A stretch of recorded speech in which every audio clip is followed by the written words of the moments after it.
This is Hidden Killers Week in Review. A look back at the most prolific stories of the week. Welcome to the podcast. If you'd like to listen to an ad-free version of this episode and all of our episodes, then search True Crime Today Premium Plus on Apple Podcasts and press subscribe. That's our premium channel where all of our ad-free and advanced episodes live, all in one place. True Crime Today Premium Plus. Search it on Apple Podcasts and press subscribe. Even try it for 3 days free. Their last breath was taken, but the mystery remains. This is Hidden Killers with Tony Brueski, featuring psychotherapist and author Siobhan Scott. The depths of depravity of Sean Diddy Combs continues to just go into the darkest annals of history. I don't even want to say the case anymore because I feel like we've already passed the R. Kelly bar a long time ago. I think we just passed the Epstein station. I think Weinstein Central has been passed already, and we're in new territory. We're down the track on these rails of an abandoned rail line, and we don't know where the hell it's going. 120 new sexual misconduct allegations being raised against Sean Diddy Combs from men, women, and children. These span all the way back to 1991 to current day. 25 of the 120 minors in this. Joining me to discuss, Siobhan Scott, psychotherapist and author. We knew it would keep going, and now that he's locked up, the floodgates have. I feel like the dams broke. What's your reaction to all this? Yeah, just incredible numbers of people. And, we don't know for sure that they're all legitimate claims, but we can say significant number are. Yeah. It just fits. And he may talk about the annals of history. He may go down as one of the most notorious sex offenders in history. It's just shocking. Yes. And right underneath everybody's nose, literally singing about it, rapping about it.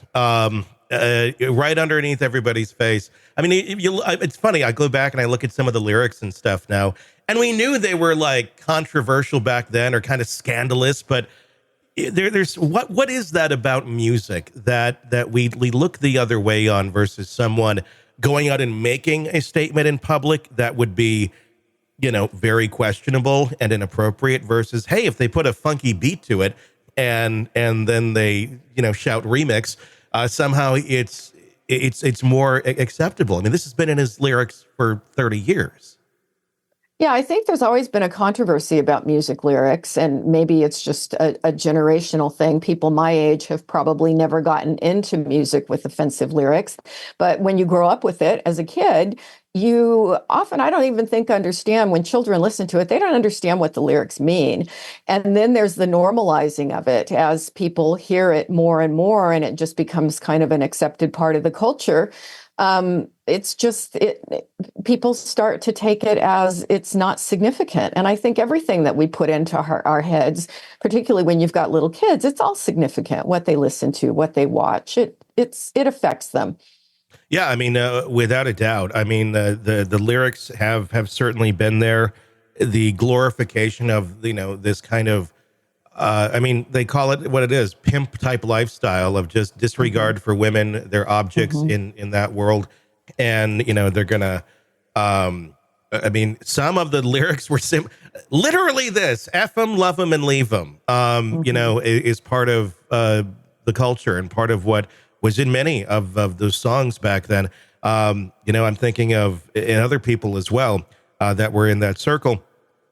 And these sort of things are just celebrated, that, you have young women, you have young men, in the club listening to this stuff and like, yeah, why is that? Why do we have such cognitive dissonance to this music that we're consuming that we supposedly like and love? And I'm talking lyrics here that are 20 years old. I mean, I'm talking when I was younger and in that sort of a scene, and you just, I don't know, it's there, but we pretend that it doesn't mean anything, or I guess.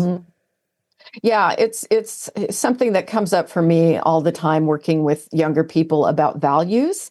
And I recently met with a young guy in his 20s who was trying to date, and he was very anxious about dating and had a lot of anxiety around the issue of sex and all that. And he was a very nice guy. But he said, you know what my friends are all telling me to do? They're telling me to get a girl and start buying her drinks and get her drunk and get at least 4 drinks. That's the magic number, at least 4 drinks in her, and then I'll score. And he goes, but I'm not really comfortable with that. And I'm like, of course, I'm glad you're not comfortable with that. Let's break down and talk about this attitude. But I think there's just in general an acceptance, in certain parts of the culture, and probably not everybody, but certain parts of the culture where this kind of attitude, it's just what being a guy means. And of course, young women internalize a lot of this stuff about their self-worth and, how they're so focused on their appearance. And that everything revolves around being desired by guys, and it's a lot of dark stuff.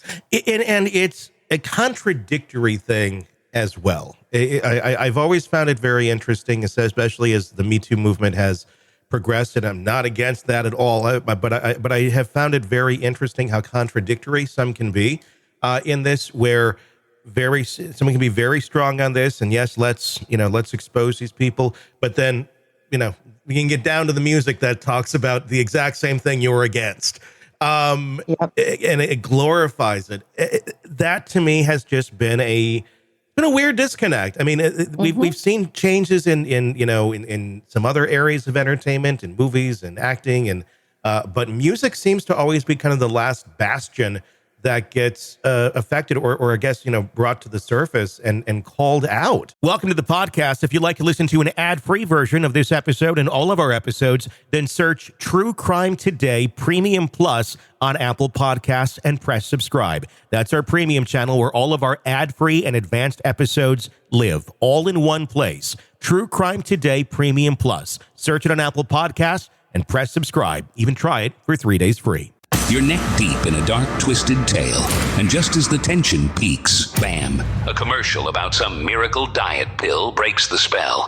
It's like finding a fly in your soup after the first bite. But here's the fix. True Crime Today Premium Plus on Apple Podcasts. You get to enjoy your crime stories without the junk. Ad-free episodes, extended interviews that go beyond the surface, and early access to all the gruesome details. It's like swapping out a can of cheap beer for a glass of fine whiskey. So search for True Crime Today Premium Plus on Apple Podcasts. Subscribe and keep the darkness flowing uninterrupted.